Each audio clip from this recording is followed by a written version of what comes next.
Welcome once again to another edition of Shelf Life Book Reviews Online. As always, I thank you for taking the time to watch my videos, which I hope you do find informative. And when you go to your local bookstore, you will seriously consider the book that I am about to review for you.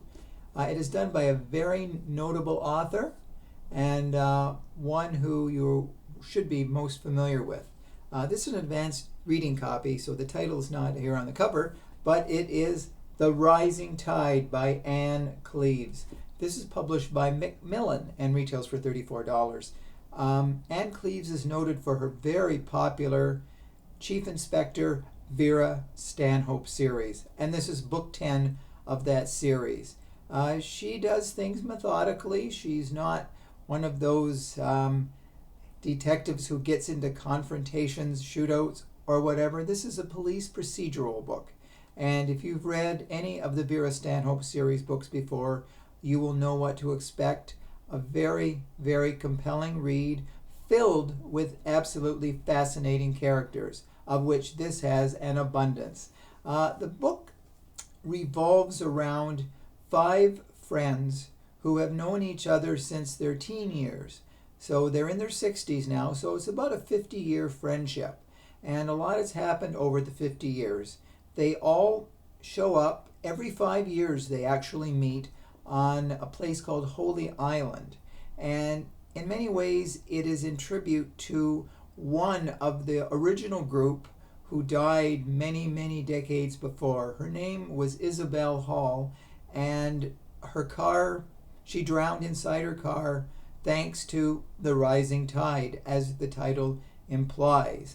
Now, the group has gotten together most recently, and the 5 people in the group are Kenneth Hampton and his wife Louise. Kenneth is suffering from dementia. There is also Philip Robeson, who is an Anglican priest. A lady is Annie Laidler. She owns a deli. And the last person in the group is Rick Cassell. He is a very popular television star, but he has been charged with sexual harassment of a young intern who has been working for the television station. So it's a lot of scandal in his life. So the group gathers on the island.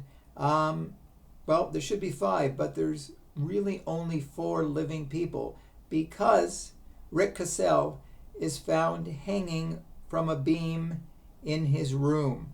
So first it appears to be suicide. That it looks that way, and Vera Stanhope comes onto the scene. You know, there's been a death, and she is very suspicious of the death. She thinks he did not kill himself. There are several clues as to why she believes that no, it was not suicide, it was murder. Now, was it one of the group on the island that killed him, or someone who was paying him back because of the sexual harassment of the young intern back at the television station? So right away, you delve right into the mystery along with Vera Stanhope as she tries to make sense of the killing and who the killer might be. Now, she also looks back into the death of Isabel Hall that appeared to be an accident all those many years ago when the rising tide overwhelmed the car and she drowned inside the car. Now the question is, did she drown inside the car or was she murdered?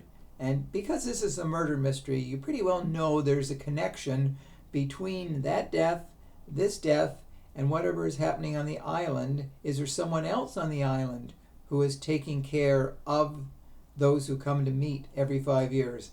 So in typical Ann Cleeves style, what excels in her book are the characterizations. She writes the characters very well, and they're all believable. And the way she writes them, though, you're suspicious of everybody, even the gentleman with dementia. You wonder what is going on in his mind, and could he be one of the suspects?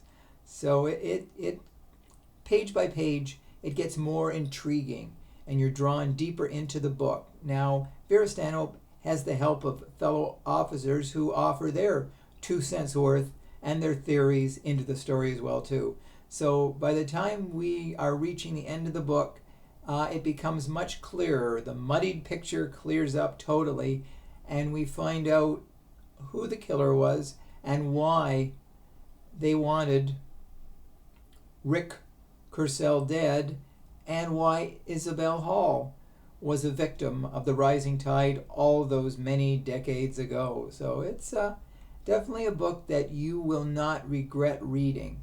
Like I said, with a police procedural, it is a bit slower plot-wise, but slow and steady wins the race, as they say, and at the end of the book, you'll be very pleased that you read it. So we're all looking forward to Book 11 in the Vera Stanhope series, which I'm sure will be just as good as the previous 10. So The Rising Tide is the book I wanted to draw to your attention. Hopefully you will purchase it. If you do, let me know if you agree with my review.